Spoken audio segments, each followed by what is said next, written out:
Hello everyone, welcome back to SkillWeb. In this tutorial, I will show you how to convert PDF to JPG. So let's get started the video.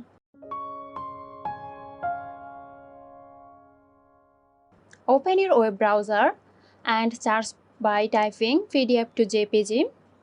Click on the past website shown here. Click on select PDF files.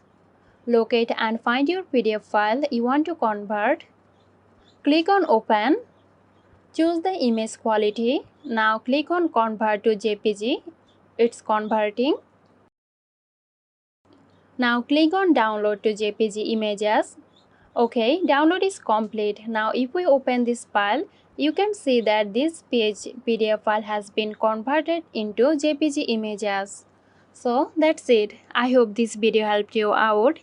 Stay tuned for more helpful tutorials here at SkillWeb.